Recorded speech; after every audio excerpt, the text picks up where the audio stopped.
Assalamualaikum warahmatullahi wabarakatuh. Salam sehat dan bahagia. Apa kabar anak-anakku sekalian? Moga kalian semua dalam keadaan baik, sehat, dan bahagia. Pada kesempatan video pembelajaran kali ini, kita akan membahas KD 313 mengenai menganalisis manajemen inventory dalam bisnis retail dan 413 melakukan sistem manajemen inventory dalam bisnis retail.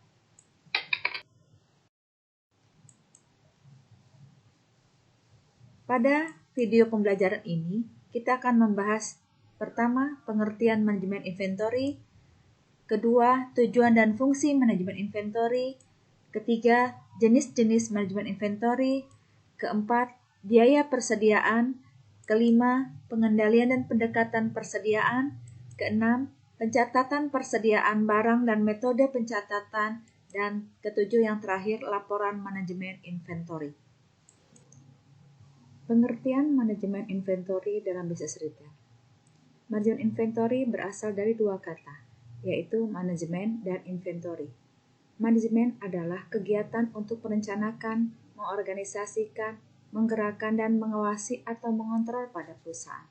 Sedangkan inventory adalah bahan atau barang yang disimpan yang akan digunakan untuk memenuhi tujuan tertentu atau dapat dijual kembali. Jadi, pengertian manajemen inventory dalam bisnis retail adalah suatu bagian dari perusahaan yang berfungsi untuk mengatur persediaan barang yang dimiliki, mulai dari cara memperoleh persediaan, penyimpanan, sampai persediaan tersebut dimanfaatkan atau dikeluarkan. Pengertian sistem manajemen inventory. Sistem manajemen inventory atau sistem manajemen persediaan adalah kombinasi teknologi, dalam hal ini perangkat keras dan perangkat lunak, dan proses serta prosedur yang mengawasi pemantauan dan pemeliharaan barang-barang yang disimpan oleh suatu perusahaan. Barang-barang ini bisa merupakan aset perusahaan, bahan baku, atau produk jadi yang siap dikirim ke vendor atau konsumen akhir.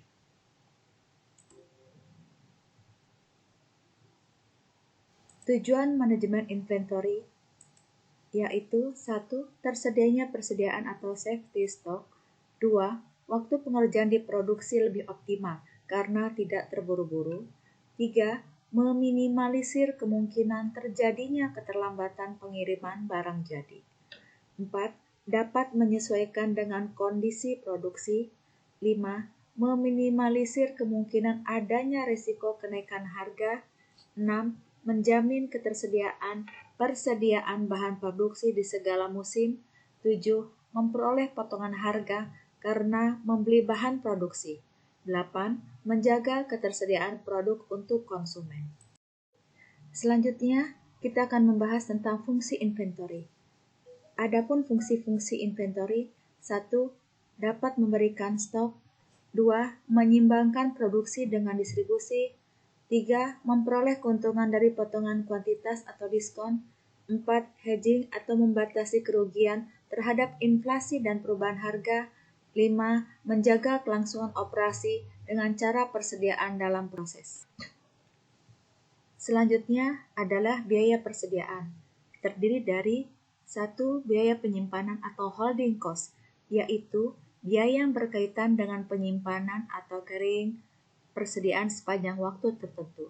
Contohnya seperti biaya sewa gudang, biaya administrasi pergudangan, gaji pelaksana pergudangan, biaya listrik, biaya asuransi, ataupun biaya kerusakan. Yang kedua, biaya pemesanan atau ordering cost, yaitu biaya yang dikeluarkan sehubungan dengan kegiatan pemesanan bahan mulai dari pemesanan hingga tersedianya barang. Contohnya, biaya pengangkutan dan bongkar muat, biaya penerimaan dan pemeriksaan barang. Yang ketiga adalah biaya kekurangan persediaan atau shortage cost, yaitu biaya yang timbul sebagai akibat tidak tersedianya barang pada saat diperlukan. Contohnya adalah biaya yang timbul sebagai akibat tidak tersedianya barang pada waktu diperlukan. Biaya kekurangan persediaan ini pada dasarnya bukan biaya nyata atau real, melainkan berupa biaya kehilangan kesempatan. Yang keempat adalah biaya persiapan atau setup cost, yaitu biaya mempersiapkan mesin atau proses untuk memproduksi pesanan. Pengendalian persediaan barang. Pengendalian persediaan atau stok kontrol adalah usaha yang dilakukan oleh perusahaan dalam penyediaan barang-barang yang dibutuhkan untuk proses produksi agar terpenuhi secara optimal, sehingga proses produksi berjalan dengan lancar dan mengurangi adanya risiko yang akan terjadi, seperti kekurangan barang, serta perusahaan dapat memperoleh biaya persediaan sekecil-kecilnya yang akan menguntungkan perusahaan.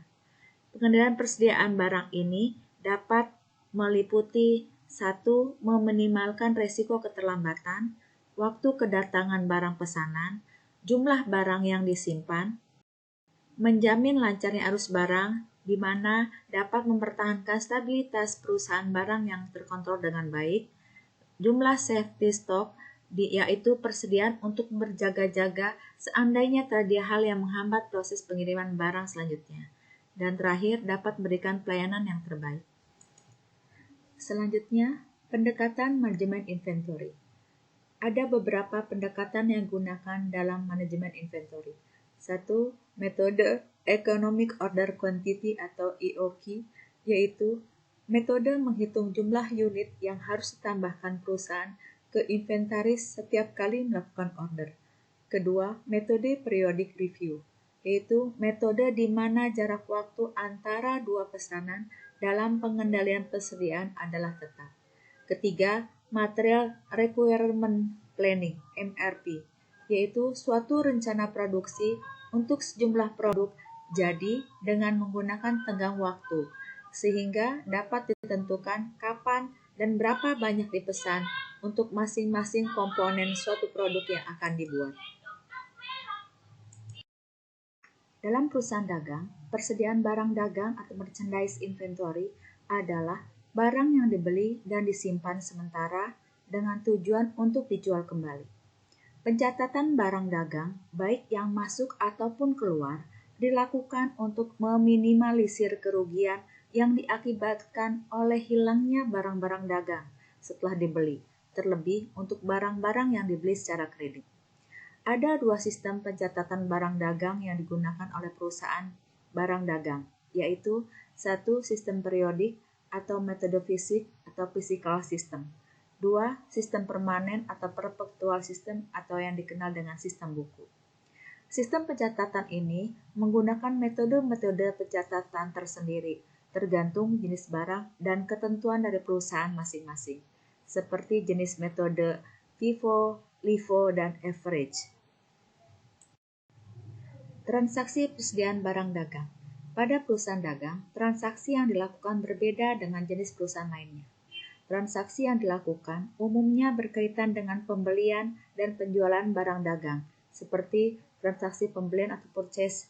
2. Persediaan barang dagang atau inventory, adanya retur pembelian dan pengurangan harga, adanya potongan pembelian, dan begitupun dari sisi penjualan. Ada penjualan, retur penjualan dan pengurangan harga, potongan penjualan, dan adanya beban angkut. Selanjutnya bahasan kita tentang laporan manajemen inventory yang terdiri dari daftar stok barang, laporan perputaran persediaan, laporan ketersediaan produk, adanya laporan stok cadangan, laporan titik pemesanan, dan laporan jumlah yang dipesan. Ini adalah laporan-laporan yang terjadi dalam kegiatan manajemen inventory.